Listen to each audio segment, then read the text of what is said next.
craziest one to me was the getting the guns in America and transporting them to Mexico. That is going on, and then it's going on with cops. It is. It is, for me, it's always been, I think the first story I did on guns in America was about 12, 15 years ago, where I was able to buy an AK-47 out of a Taco Bell parking lot in Arizona. Where else? Where else than in Arizona? And then the funny thing that happened... where else but a Taco Bell parking lot? Of course.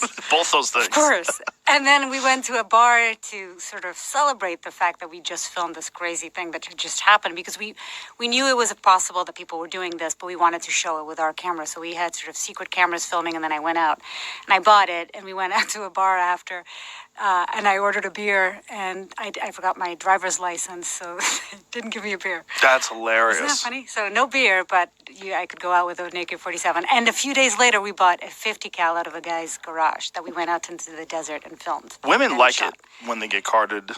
Of course we do. Yeah. It's not... Unfortunately, I don't get carded as often nowadays. Well, it's just ridiculous, come on.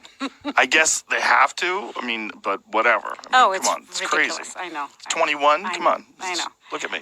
But this was 12 years ago, so it's possible. Possible, yeah.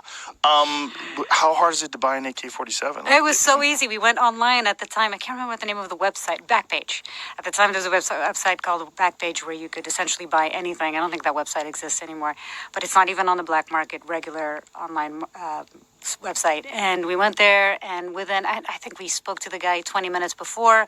He said, meet us here. We went there. It was him and his girlfriend were there. He was high on drugs. Oh, and boy. He had an AR-15 with him as well that he was also wanting to sell. We ended up buying the AK.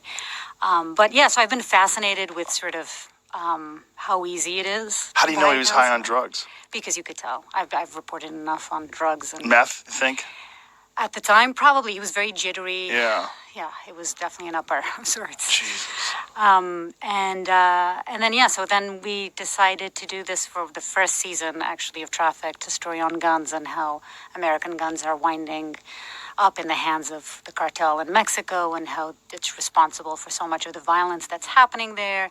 And sort of this cycle, which I don't think most people think about, how then the violence leads people to immigrate to America, and then they come here, and, so it's like a cycle of violence and immigration, and guns, and it's all sort of connected. But whenever we do a story on guns, and another one that I did on ghost guns was released last week on National Geographic, and it is the most sort of controversial issue, the hot topic that we can always... So I immediately start getting messages of people saying that I should go back to my country, and what am I doing? And I'm trying to take away people's rights to own a gun, which is absolutely not the case.